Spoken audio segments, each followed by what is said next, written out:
MJ once punched Steve Kerr in practice.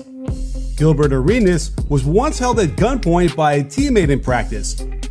Allen Iverson would routinely sneak out of practice to eat Taco Bell. Another honorary practice Hall of Famer is Jimmy Butler.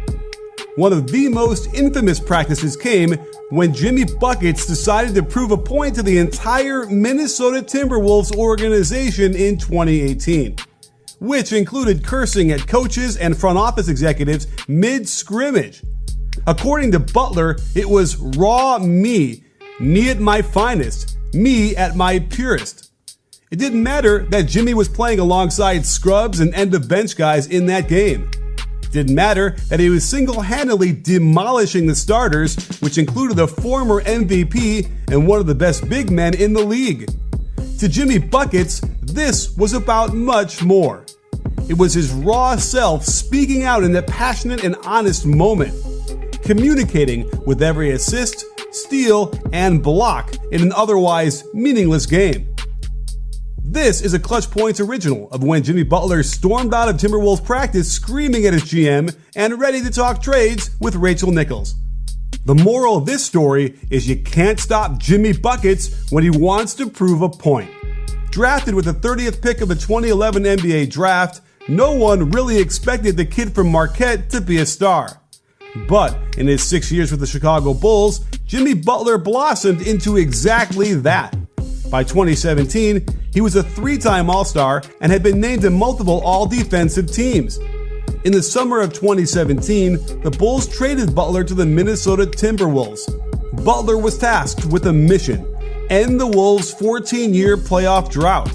And he had good reason to believe he could. 3 number 1 picks? Check. Your former coach? Check. A bright future in Minnie? Maybe. Wolves fans may have been happy about it, but Butler was far from it. Despite his affinity for Tibbs, he didn't mesh well with his teammates. Butler later said that he valued winning above all else, but not all of his teammates felt the same way. So Butler went to Thibodeau, who was both the coach and team president, to ask for a trade just 4 days after the season ended.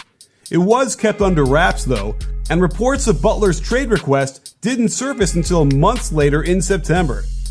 After the news broke, Andrew Wiggins' brother tweeted out a simple message: Hallelujah! Butler may not have been the most popular guy in the Wolves locker room. In October, 3 weeks after the public got wind of the trade request, Butler talked with Wolves management and asked them why he even needed to come to practice.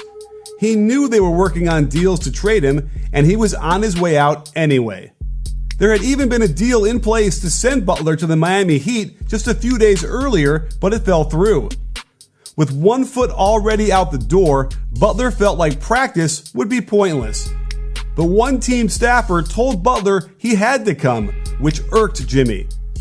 Butler responded by saying he wasn't sure about going in. The staffer told him again that he had to go. So Jimmy agreed, but he wanted to come off the bench and play with the second string guys. That same unnamed staffer wouldn't have it and told Jimmy he would be playing with the starters. It was then that he decided he was going to play with the third stringers instead to prove a point. Butler admitted later that he had a problem with authority and being told what to do. So he begrudgingly went to the next team practice and set out to make a clear statement to the organization. True to his word, he came off the bench and played with the third string end of the bench players in the team's scrimmage. And Butler dominated. The third string team, with Butler, beat Wiggins, Towns, and the rest of the starters, with Butler only shooting the ball once the entire game. He dominated the game in every other facet, racking up steals, blocks, and assists. It was clear he was playing the hardest, and he knew it. The prime reason why Butler wanted out of Minnesota was put on display for all to see. On JJ Redick's podcast, Butler called Karl-Anthony Towns the most talented player on the team. He called Andrew Wiggins the most God-gifted player on the team. But the hardest worker? Jimmy Buckets. And at this practice, he destroyed starters to prove his point. And if that wasn't enough, Jimmy screamed, "You need me! "You can't win without me," at Wolves GM Scott Layden, who was just watching all this from the sideline. The whole affair reportedly left many teammates speechless. And when that practice ended, Jimmy stormed out and decided it was time to get on national TV. He went straight to an interview with Rachel Nichols for ESPN. Sounds staged, right? It wasn't. The interview had reportedly been set up 3 weeks earlier.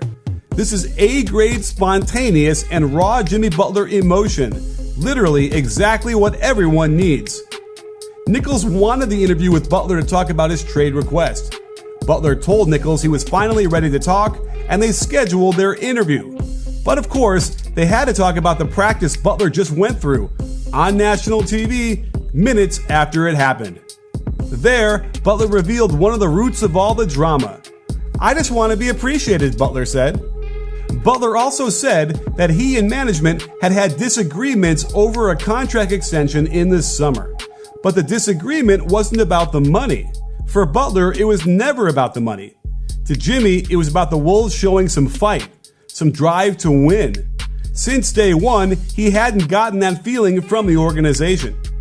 Mixed with his frustration with his teammates, he just didn't think it was a good fit. No trade was completed in the near future, though, and Butler started the season with Minnesota. Over time, he started to sit out because of his discontent, and in November, he was finally sent to the Philadelphia 76ers. After losing in the second round of the playoffs with the Sixers, Butler headed to the Miami Heat. Butler found his home with a Heat team that fit right into his philosophy. Jimmy later said that everyone in Miami was willing to do whatever it took to win a championship. Players on the Heat didn't do it for stats or for fame, he noted, maybe a subtle shot at some of his former teammates. His leadership style worked well in Miami in that type of culture. Outside of the locker room, critics pointed out that Butler was not a winning player, having never had playoff success. So, Butler spent the 2020 playoffs out to prove a point, leading his fourth-seeded Heat all the way to the NBA Finals. He'll stop at nothing when he wants to prove himself in any situation, on any stage. Even if he has to take on his team starters in practice all by himself. His point that day was made loud and clear. He wanted to be in a place where he was needed and valued, where his teammates shared his same unrelenting drive to win. He's finally found that in Miami, and he's finally found a home. But he didn't have that in Minnesota, and he made sure to let them know.